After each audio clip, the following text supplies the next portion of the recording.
Welcome to Binge Eating Breakthrough, the podcast to help you stop feeling out of control around food and build trust with your body. If you've tried everything but still feel stuck, you're not alone. I've been there too. I'm Jane Pilger, and I'm here to help you see binge eating in a new way so you can finally break free. Each week, you'll get the tools and insights to create peace with food and your body. Your breakthrough starts now. Hello, trusted listener. Welcome back to the podcast. I am so excited today for this conversation. Today, we have Lauren Carlisle Brown, the emotions coach, here to talk with us about how to feel your feelings without turning to food. I know this is going to be an amazing conversation. It is going to be so helpful for anyone who is listening who struggles with feeling their feelings or often turns to food instead of feeling the things. And sometimes we know that's what's happening, but it's like, but how? What do I do? How do I do this without turning to food? So today, Lauren and I are going to talk about this, and I'm just super excited for where we're going to go, what you're going to learn, and we are going to give you some very actionable takeaways that you can put into practice starting immediately once you are done listening to this. So Lauren, welcome to the podcast. I'm so glad that you're here today. Tell us a little bit. Here's where I want to start. I want to start with your Emotions Manifesto. So Lauren has this incredible manifesto. I actually used it in my book because it is so powerful. And so why don't we just start right there with tell us a little bit about yourself, and let's just dive right into the manifesto. Amazing. I love it. I'm so excited to be here. Thank you for having me. I have been a fan of your podcast forever, so this is really an honor. And what a great place to start. The Emotions Manifesto. It really is the foundation of all of the work that I do. And it sets that structure and that stage for essentially the lens through which we do all emotions work. So, and what an honor for it to be in your book. I love it. When I saw that, I was like, oh my gosh, it's so amazing. So we'll just dive into what it is. Yeah. Right. Please. So the Emotions Manifesto, I call it the 5 truths we choose to believe. And I like to put the choose to believe in there because we do have agency over our beliefs. And this is something I came up with. I choose to believe its truths. And so I offer it from that perspective. And so it goes like this. So number 1, the way we feel always makes sense 100% of the time. Number 2, our feelings always have something to tell us. They have access to wisdom that our brains can't find on their own because our emotions come from our body. Number 3, our feelings always have our best interest at heart. Number 4, our feelings are friends and never a problem. And number 5, no feeling lasts forever. And my concept, like how this came about, was I really started to recognize common themes and challenges that so many of my clients and my kiddos and myself throughout the years and just humans in general seem to face in regards to our emotions, how to connect with them, what their purpose is, what they are.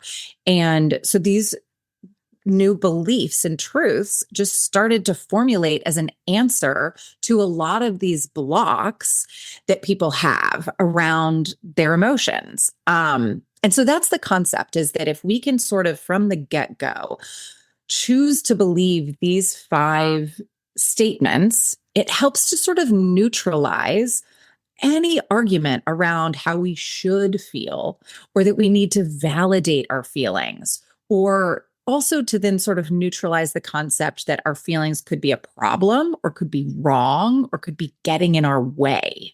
And so that's my theory of if we begin from that place, we really can do anything when it comes to our emotions.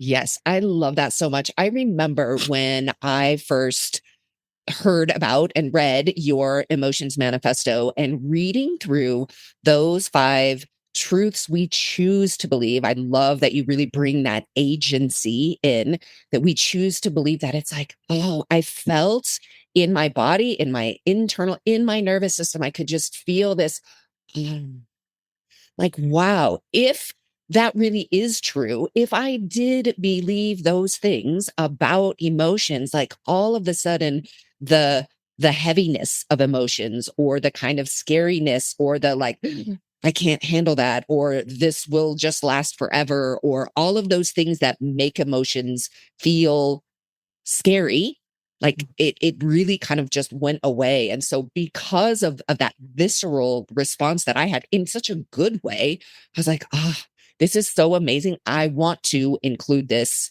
in the book and to offer another perspective. And if we do choose to believe these and really see it is a choice, it really can shift so much. So go ahead, tell us, let's go ahead and one more time walk us through the 5 truths that we can choose to believe about our emotions. And then there's one in particular I really want to dive into.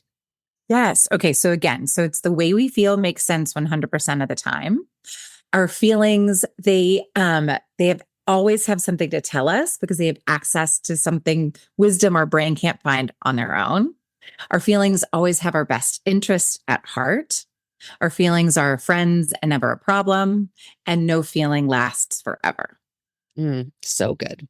Okay, let's dive into number 2. Our feelings always have something to tell us, and that our feelings have access to information that our brain doesn't always have access to. One of the things that I know about myself and so many people that I work with is, we're smart, we're logical, we like to think things through. Like, let me just write about this. Let me think about this. Let me, kind of try to, I've logicked my way into life and to where I've gone. And, I've been able to really think through so many things. But if I can't access through my brain and through logic what this information is, then I just think it's so this I think there is magic in this one.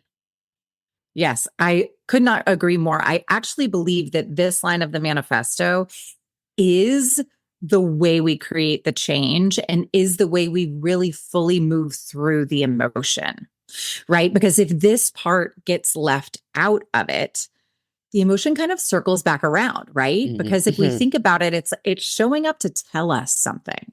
It's like a flag, like, hey, something is going on and I want to get your attention, right? And sometimes it does it in quite pleasant and enjoyable ways. And other times it's a little tougher to handle. But when we remember, like, oh, this is there's something here. And that's why I also love combining it. Like they all kind of work together, right? Because Yeah. if whatever message it is that it has my best interest at heart, I Yes. don't have to be afraid to discover what might be there. So, Yes. and I think that, so our emotions being vibrations in the body, it's experienced in the body. It's a signal from the gut or from the tingling in the hands or from something that's happening that's waking us up, right? It's energy in motion in our body saying, hey, I'm trying to tell you something. And when we can be willing to say, okay, let me go explore you. What is it? I'm curious. What's happening? Why is there this ache in my belly right now? Right? What is this about? Then we can sort of, um, explore it to understand because the brain might be telling us one thing, right? Yes. The brain might be speaking up with logic and saying, like this is what we are supposed to do today, right? We Mhm. need to be here at this time. We made the plan. This is how it works. Let's go. But then there's this ache that shows up in the stomach that's somehow stopping you, right? It's Mm. just like pulling you off track from what that is. Why? Right? There's information there of some kind. And what I think is really valuable and incredible about our emotions is that I believe that sometimes they can be misinformed a little bit, right? Mm. Like sometimes, and what I mean by that is that maybe they haven't caught up to all of the current information.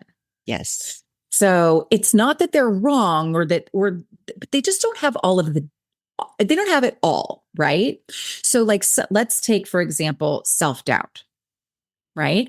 Maybe there's something we're supposed to do today, right? And then all of a sudden we start feeling this thing in our tummy and it's telling us something. And when we do the work to start to identify what it is, I can be like, oh, this is self doubt.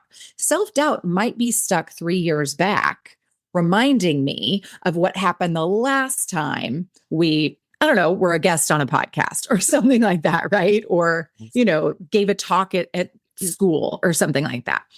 It might be informing us of something from the past that we know that our brain is like, hey, we know that we've figured this out, but the feeling is still like, yeah, but I'm still here. And what we can do is work to receive that message. It's like, hey, remember, there's a part of us that's still a little scared about this. That's okay. That makes sense. That was hard. That was a challenge. Thank you for reminding me. How can we walk through this as a team? Because if the brain is just forcing us through, then that is still going to be lingering. And maybe there's some really important information it has to share. Like, remember how powerful it is when you meditate before you go do something? Maybe let's do that. Right? I don't know. I think there's just, and we never know what it's going to reveal, but I like to throw out there that it's possible that, there's both sides are important. Yes. And if we're just leaving one out entirely, then inevitably we're not going to have all of the information available to us to be able to show up the way we ultimately want to. Both sides are important, meaning what's happening in the brain and also what's happening physically within the body, that energy that's in motion that, kind of is flowing. So let's talk about this. Why is it that it's so hard for us to feel our emotions? Why it is such a common experience for people to not want to feel their emotions, for them to feel too big or too scary or whatever it is. Why is that? Can we talk a little bit just to help our listeners understand why it just feels so hard or so scary or so threatening? Let's talk about that a little bit. Absolutely. So, unfortunately, the answer is not one sentence. And I think that here's my personal belief. I believe we all come earthside, right? We all come into this world with this ability to experience our emotional vibrations, right? To feel our feelings. And I also believe that we probably come with a varying degree of ability to do so to some degree, right? Like I do believe that there are some predispositions that exist, right? So there's that. There's some biology, genetics, some of those things play a part. But really, what so much of it is our cultural dynamics, lessons that we learn, or belief systems that we adopt over the years. And all of that comes in and layers together these essentially walls and blocks that either sound like feelings are a problem, feelings aren't important. Anytime there's oh, hush, get over it, it's no big deal, stop your crying. The list really is nearly endless. And so I think that what happens is we absorb this messaging that says our emotions aren't important. They are a problem. They're to be ignored. Use your intelligence and get through the issue. And of course, the specifics vary from person to person, culturally, familially, all of those factors play a big role in exactly what it looks like. But I don't know that I've ever met anyone who didn't have some of it. Yeah. So the invitation then for anyone who's listening is to really think about for yourself, what messages did I receive around emotions, whether it was in my family of origin, whether it was at school, maybe from teachers or from just other people that I was around, particularly in those like 0 to 7 years old. Like, what messages did I receive? I know for me, when I really look back at it, we just didn't do emotions in my house. And I've talked to my parents now about it, and they didn't do emotions in their houses. It was just a skill that they never learned. And so in my house, when we would get upset, we would leave. I would go to my room, I would slam the door. My mom would just leave. And the next day, and that was it. The next day we would come out and never talk about it. It just pretend like nothing had ever happened. And that just is what we did. And so for me, the internal message was like, emotions are like, they're just, I didn't even know what they were. It wasn't even that they were a problem. It was just, this is how we deal with it. We go and we slam the door. And I cannot remember what I would do in my room when I would go to my room. So I really wish I could, because that would be informative. But for anybody listening, I think it can be really helpful to just understand, it doesn't solve it to understand why, to make sense of it, but I think it helps us to just normalize, like, oh, it makes sense. It makes sense that if I wasn't shown how to feel my feelings, or even that feelings were feelings and what this was that was coming in my body, if there was zero information about that, oh, well, of course I didn't know what to do with that. And Absolutely. here's another fascinating story that I think our listeners might be interested to hear. I had a conversation with a friend of mine who, she grew up in a house where they talked about emotions. She had a big emotional capacity. She really, knew it, understood it. Well, when we were like inseparable from 6th to 8th grade, and when I would get mad at her, I would stop talking to her. And she would try to talk to me. And basically, I just would slam the door on her. Right. And we had a conversation about this not too long ago. And she said, I would be so confused. I would go home and I would talk to my mom and be like, I don't understand what's going on. Jane won't talk to me. And she said, I had never had a friendship like this before. And I didn't know what to do with it.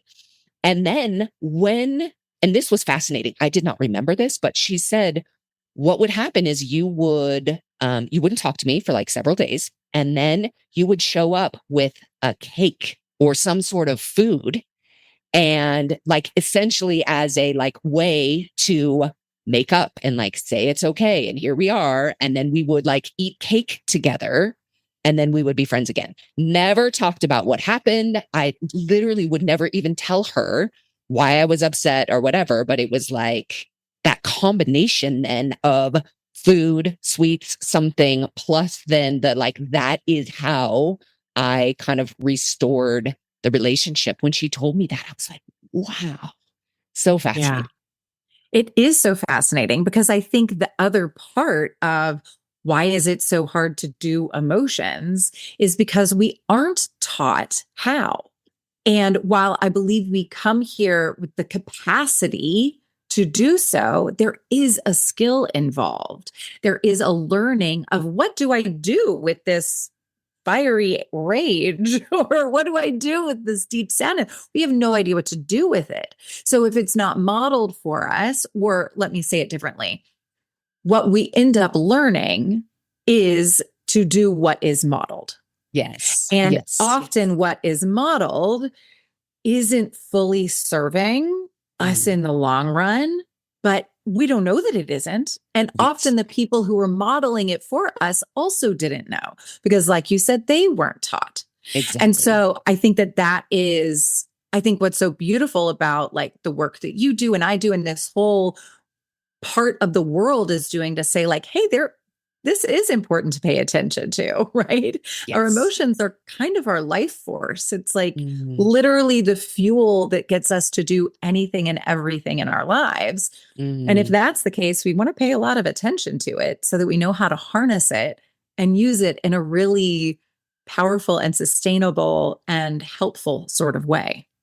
I love that so much. And if we go back to the manifesto and we choose to believe these truths, then it's like, yes, that is my life force. I do want to use it. That all of these messages that make sense and they're never a problem and they don't last forever. And, they have this wisdom that my brain and my logic alone doesn't have. Like, why wouldn't I want to, then like lean in and understand, like, what do you have to tell me, and work with them instead of kind of constantly be running away from them or scared of them or just not even knowing what they are. So Yeah. let's now make this practical, because then there is Yeah. okay, I can see maybe people who are listening, they're saying, oh yeah, this makes sense. I can think back to what was modeled. I can see, oh yeah, I can see kind of myself in that. So Yeah. now what do we do? We can come back to the question, how do we feel our feelings without turning to food? Or even just Right. how do we feel our feelings, right? When we're turning to food, we're not really feeling our feelings. We're trying to get away from it. So how do we feel our Right. feelings? Okay, so I'll share with you my philosophy on this, and I kind of call this whole thing the emotional flow map. And the Mm, concept is that we're designed to handle our emotion in four different ways: react, where we sort of act out our emotions; resist, where we push our emotions aside; avoid, where we're going to take something from the outside in to solve for the emotion; or allow our emotion, which is where we open up to it and kind of let its presence be a part of us, and then do the work to sort of understand what it's there for, to let us know. And one of my missions is to kind of remove the morality and the rules around exactly what it's supposed to look like every single time, because perfectionism doesn't exist, or let me say, perfection doesn't exist.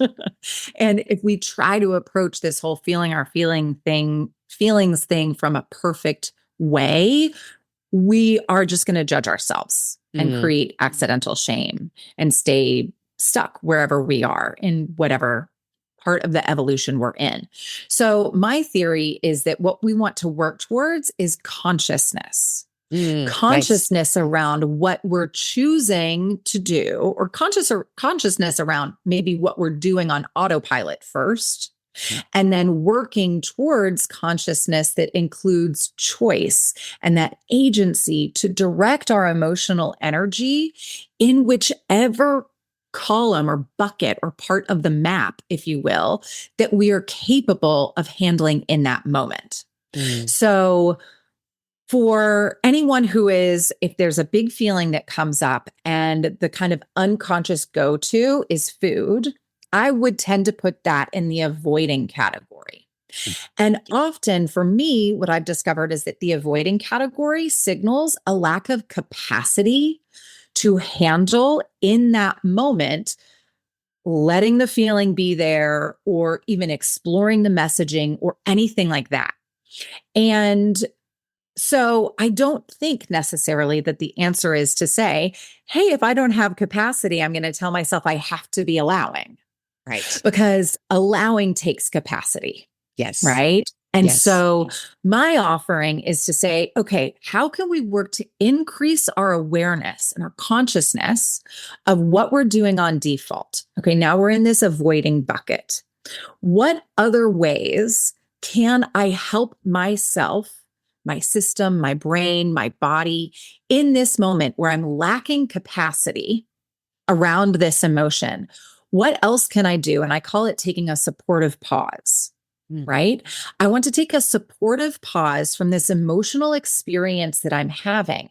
How can I do that in a way that is nurturing and supportive to my system, not forcing myself to go into allowing just yet, but I'm also maybe not wanting to continue to avoid in an unconscious way that's having consequences in my life that I'm not really wanting.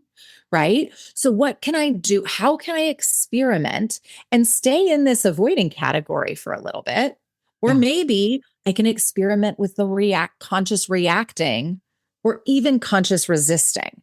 What does that look like? How can I move through these with the intention of landing and allowing, Mm, but mhm. doing it all in this more conscious and aware way that is supportive and um, Yeah, that is supportive and really, I don't know, helping me through as opposed to creating accidental harm.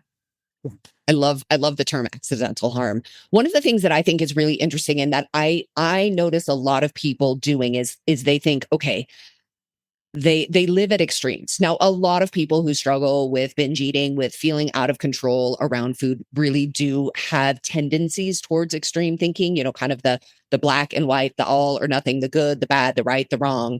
And this can show up, I think, around emotions and feeling our feelings in the okay, either there's on one end of the extreme, it's I can't handle this.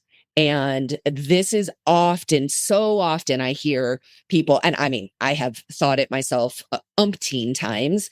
There's something in my body right now that I'm just like, I can't handle this. Like, I cannot handle this feeling. And so, like, that's kind of the extreme. I can't handle it straight. Now I'm going to go straight to the thing that I've done for so many years, whether it's going to the pantry or getting in my car or, going to the bakery or whatever it is. It's like this attempt to get away. I can't handle this. So that's one extreme. And then the other extreme is this idea that people have that's like, well, I need to just sit with it. I need to just allow it, kind of go all the way into, the allowance bucket. And those are the two options that I give myself.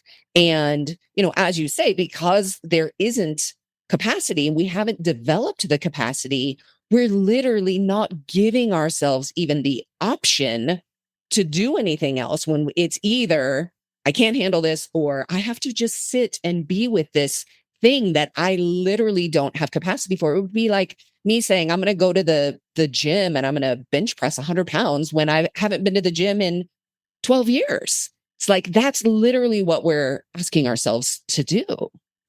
Yeah. Yes. Mm. And I think it's because when, the concept here and what we hear very well from a well meaning place is when you allow your emotions, you feel better.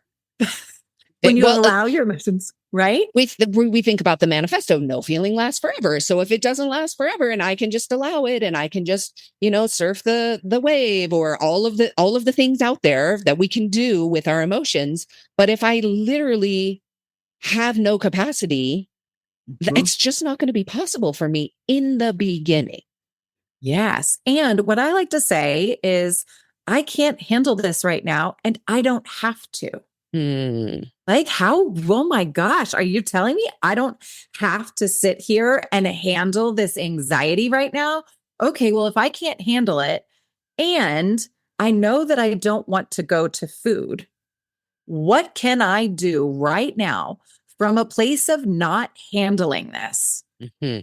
Right? Maybe I collapse onto the floor and you throw a little fit, right? I mean, maybe I cry or scream into a pillow. Maybe I vent and complain out loud, or maybe I storm out the door and take myself on a walk, or maybe I, not in an attempt to say, hey, I am processing you, I am allowing you, but in saying, I can't handle this and I don't have to. And this is what I'm doing. Right. Mhm. But there's so much more like agency around it when we can just declare that as truth and like, it's okay if I can't really handle this right now. And so now what? Yes. The it's like the internal message that we don't say it out loud, but what we are internalizing is I can't handle this and I should be able to.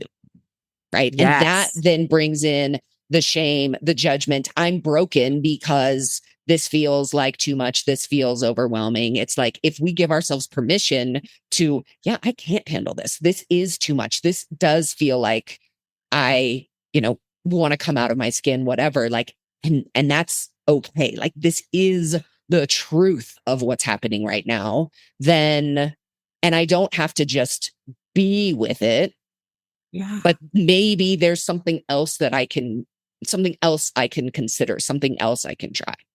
Correct. Because if we think about our emotions as being energy in motion, which I very much believe they are, then when we have an emotion, that's energy in our system, and energy wants movement, right? Yes. It wants to move throughout the body.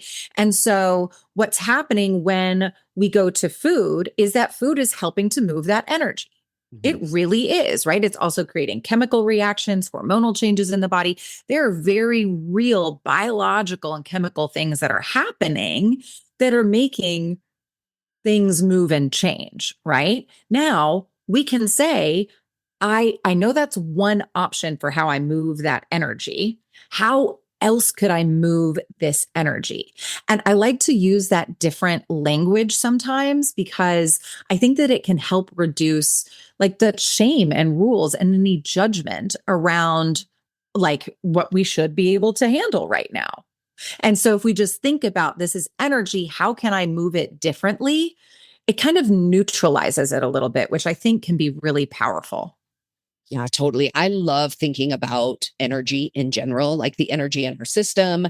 I talk a lot with clients about, people talk about the food that they're eating, kind of that focus on the food. And one of the things I say so often is it's not the food itself that we're eating. Like, that's really not the important part. The important part is the energy behind our decisions, the energy behind what we're doing. Am I doing this to, from this energy of like, I've got to get away from this. If am I doing it more from an energy of, connectedness or whatever it is? But the energy behind the thing is so important. And it doesn't mean we have to like try to deny the energy that is there. It's recognizing what energy is here and what is it asking of me, what is it wanting, and then it can be fascinating to really look at um the energy that is happening, whatever the emotion is, and do the foods that I'm craving or I'm wanting in those particular moments, do they shift or change based on what the energy is? Yeah, absolutely. So I think that this is where the concept of just sort of exploring all of this from such a beginner's mind with such curiosity and openness, because there's no right or wrong. And for each of us, it's going to be different and it can change, Mm, right? Which I think is like really fun and amazing. And so I think that there's opportunity to pay attention to our patterns, our cravings, our desires, the actions that we take from different energy, like you said, are different emotions, and to be curious about it because we can start to understand ourselves better. And like that's especially where we were talking about the line of the manifesto, the messages, right, that our emotions are trying to share. So like I know for me, and I shared this with you before we started the podcast, but the for me, disappointment is an emotion that I mean, it just I do not care for it. It is not. I am the emotions coach, and this is an emotion that if I could remove it, I probably would, and I can't, and that's okay, right? It's always there to tell me something, and I know that, and it can be a hard one for me to get through. It's mm, one that I want to go to react, resist, or avoid well before I get to allow. And mhm, so I've developed a practice of letting myself figure out how to move around that flow map differently with the purpose of getting to allowing eventually, right? But what's fascinating for me about disappointment is I want a quick fix to get it out of my system. And so my tendency, if I kind of unconsciously have a desire for food when I'm in a place of disappointment, it's going to be sugar. And I don't eat a lot of sugar. I don't have a sweet tooth. But oh my goodness, if there's a meringue in the pantry and I'm feeling disappointed, I'm wanting to go there. Why? For me, it provides a huge hit of dopamine. And what does dopamine do? It gives us a really quick, energetic, I don't know that I want to say energetic change, but it gives us a quick chemical change in the system, right? And so that translates sort of to relief for me mm, because mhm. it gets me out of disappointment really quickly. Now, the fact that I've done the work to reveal that for myself is like so powerful because now I know since I don't have a sweet tooth, if I'm all of a sudden like, oh my gosh, there's that thing in the, oh, I could, if even if I see it and I'm like, oh, I really want that. Because usually I don't. It's a signal for me to be like, oh my gosh, something I wasn't even paying attention to, but disappointment is around here somewhere. I wonder what's going on. What support do I need to help me with disappointment right now that maybe I didn't even know was like lurking in the shadows. Right. So I think that's really cool that we can sort of explore all of this to understand ourselves better. Yes, absolutely. I love that so much because what's also interesting for you to start figuring out your own pattern. So as you are listening to this, you may not even know, you may not have the like, this is disappointment, or you may not yet have the skill to know the feeling, to know what's happening. But we can start anywhere with this in terms of just identifying, what do I notice about my patterns? Are there, just really getting from that place of, I love how you said beginner's mind, that curiosity. What does come up for me? Are there certain emotions? Can I even name my emotions in given moments? Like if I do find myself in the pantry, or I find myself wanting to, go out to my favorite bakery or whatever it is, can I just name whatever it is that is happening? And as I get curious, as I really develop a different relationship with my emotions, if I'm using the manifesto to bring all of this together, then it won't feel so scary. And I can start to slowly kind of notice and name. Maybe I can bring in a supportive pause. Maybe I can, go through the different buckets of, okay, I can't handle this and that's okay. But maybe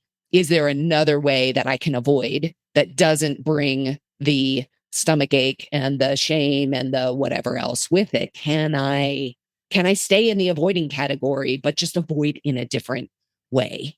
Um, Instead of thinking my only other choice is to, kind of is to be with it.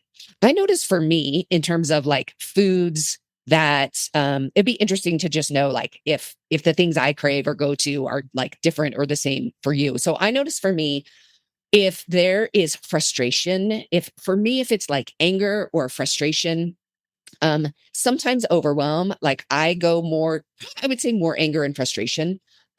I go more towards crunchy. Like I want to crunch. I want that like kind of almost in both cases it's relief, but there like that there's extra energy there that I want to get out. And so it's going to be something more crunchy, maybe more salty. If I'm more in the could be overwhelmed, could be like sad. If there's a more like younger energy there, kind of something that's like more scared, fear, self-doubt, that type of energy, then I want more like something maybe soft, maybe creamy, maybe baked goods, like that type of thing. It's kind of more of like I want it's more soothing. It's relief in both ways, but it's more of like a soothing versus like a kind of extra energy. And so it's interesting to think about like the energy that is in motion and what my, kind of what those cravings look like. Yeah. Oh my gosh. I love this. So, my big go-to when I'm having, and I'll explain it as like, I love how you put it. When I have emotions that feel bigger, that are like really heavy and intense in my body, I want that crunch. I want that like feet pounding on the pavement, sort of like oof, sort of thing. Right. And I think that is because our emotions, the energy in our body, it's showing up in different ways. And so I love the concept that we could take a craving that we have for a specific food and think about what that food energetically is helping our system do. And we can use that as information to help us choose a different avenue through which to funnel that emotional energy. Right. Yes. So, like, for example, for me, definitely, like if I'm feeling anxiety or overwhelm, those are my two where I'm like, give me a crunchy plate of nachos. Mm, That's where I go to for those emotions. And I had those emotions for a long time in my life. yeah. And that was definitely something that I would do on the regular, my crunchy, cheesy nachos. And so now when I have anxiety or overwhelm, I know to stomp it out, lift heavy, lay under a blanket, anything like a weighted blanket, anything heavy for me feels really, really good. I have two kiddos, they're 11 and 13. I'll even have the 11-year-old, the 13-year-old is like my height. So now we can't do this anymore, but I'll even have the 11-year-old get on my back and I'll carry her Mm, around with a piggyback ride just around the house because I'm needing that sort of crunchy heaviness happening. Right. And so for me, and then the reference I gave before of disappointment and sugar, for that, it tells me I want something fast, right? If mhm. disappointment's happening and I'm wanting this, I want to like change my system quickly. So, and actually one thing that I do for myself when disappointment comes up is it's in the avoiding category, but blooper reels on Nice. Instagram. Like it's just like if I could just watch, I don't know, 3 to 5 minutes of a blooper reel and just get a good giggle, it really helps to shift my system. And what that really ends up doing is it gives me more capacity. I didn't have capacity with the disappointment. I didn't force myself to go through and understand it, but I gave myself increased capacity by staying in the avoiding, but in a way that served me more. Mm. And so I do think that we can take that information. So I think it is interesting that sort of heavier things that you're describing, my emotion, one of them was different. Frustration Huh? for me, I don't, I don't know that I've tended. Maybe sometimes, but really it's been anxiety and Mhm. overwhelm. Mhm. But Yeah. anyway, it's just fascinating. Yes. It's also fascinating to think about as you're listening to this and you're thinking to your own, like, what are my cravings and can I kind of tie them to certain emotions? Really thinking about the energy behind it. The other thing that's always fascinating to think about too, when you think about the things that you crave, is to think about childhood. Are these things that you would go to in childhood, or is there any association there, whether it was something that you had at home or a memory of a grandparent who you were really close to, or those types of things can also show up too, and they can just give you, again, they can give you clues and of what the energy is and what it might need. Because if the emotion is energy in motion, what we're trying to figure out is, okay, food is giving this energy, it is doing something for this energy. And so this is where it's like we do need to come up with something else, and why it feels so challenging to go from I can't handle this to just sit and allow. It's like, where is all of this energy going to go? So if we can then kind of explore what is the energy, where is it, what is it wanting, and can I come up with something else that will allow that energy to go somewhere else, and then just see how it shifts. Because if we allow the energy to move in some way, it will shift. Part of the manifesto, right? No feeling lasts forever. Yes. And Yeah. and I think that when we think about that as being our goal, to let the energy keep moving and shifting, following where it goes, directing where it goes, experimenting with where it goes from more of a conscious place, we will inevitably know when we're ready to explore the message.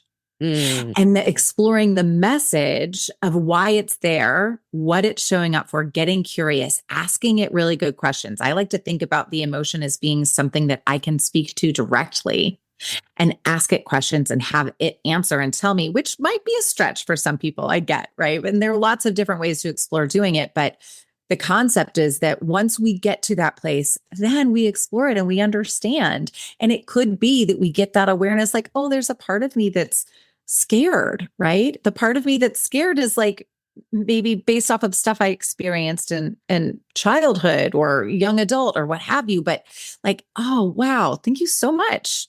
Scared. Like I do want to pay attention to you. Like this is vital information and we can incorporate that and use that to help us get wherever we want to go or with through whatever challenge we might be facing. so good. So good. The last thing that's kind of coming to me just as I don't know, it's just coming to me to share is this idea that when we avoid something out of really fear, which so many of us do with our emotions, when we avoid it, what we end up doing is we actually are unintentionally creating even more fear. And so it's like it comes from a very protective place, like, oh, I don't think I can handle it. All of the messages, everything that we talked about. But it's really important to acknowledge avoiding this actually creates even more fear. And we can do two things. One, we can create more fear, and when we resist, we push things aside. I love the analogy of a beach ball underwater, right? It's like we're pushing the emotion underwater like that. If we push a beach ball underwater, it is going to come up. And the amount of force that we have to push it down, it will come up that much higher. So for those of us who do kind of resist, we do end up eating instead of feeling. We literally are like pushing down, pushing down, pushing down those emotions. And I know for me, there would be so many times where I don't want to feel this. I don't know. I don't like this, eat, eat, eat, eat. And then at some point, though, that ball is going to come way up and it's going to be so much higher than if I just let the emotion move in the first place. And so it's like there is that, like, the fear is increased because I'm avoiding it, because I'm pushing it down. I'm actually making it that much bigger and more extreme on the other end. So the thing that's so important to recognize, and it can take some time to get there, but is allowing the emotions to do their thing as we expand our capacity really takes a lot less energy than what we do often with food or whatever it is that we're using to try to kind of like resist and push it down and get away from it. Yeah, I like to think about it like this. What you just described, the resisting, the extremes, that's emotional volatility. Mm, And emotional volatility is scary and uncomfortable and unpleasant. And it comes with negative consequences, right? And people think that's what emotion is. But mm. that is not emotion, right? That's one way we can do emotions. And not many of us enjoy it. I think we all Right. experience it sometimes. But what I want to offer is that what emotion is something very different. It Mm, can look like that sometimes, but what we're actually doing when we're willing to build our capacity for awareness, not even necessarily capacity yet for moving through different ways, but at least starting with that capacity for awareness, then we inevitably start shifting away from emotional volatility and getting more into just emotional health, which mm. feels way better. So good. I love that. Okay, we could talk about this for hours and hours, but I think this is a great place for us to wrap up. I am sure that people who are listening are like, I need to know more about emotions. I am loving what Lauren is telling me. How can I learn more? So tell us where people can find you and how they can take this work further. Yeah, absolutely. So I have a podcast. It's called All the Feels with Lauren Carlisle Brown, and you can find it anywhere you get a podcast. And I take on private clients, and then I also have a course that I just launched called the Emotions Crash Course. And so I'm building a community there through the crash course, and that's everything I do is really designed to help make emotional health and eventually what I call emotional wealth, which is what I think you really build when you have this ability to sort of move through it all. That's what I'm here to do is help get emotional wealth into as many people's hands as possible. And I know for sure we did that today on the podcast, which I think is so fun. But those are the ways you can find me. And then my website, laurencarlislebrown.com, has all of the ways to find me there. Amazing. So I will have links to all of those in the show notes. And then I think you're also going to put together a worksheet for us. Is that right? Yes, absolutely. Super Okay. excited about that. That will be in the show notes too. Amazing. So, yeah. So, if you want to take some of this work that we've talked about here and apply it to yourself, we'll have a link to the worksheet that Lauren has put together for you to explore some of these items. Okay. So, you can find her on the podcast.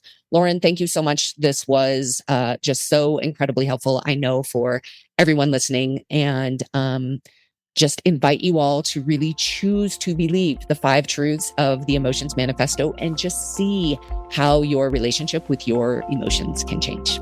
Thanks, everybody. I'll see you next week. Thanks for having me. If you've been trying to stop binge eating and nothing has worked, there's a reason.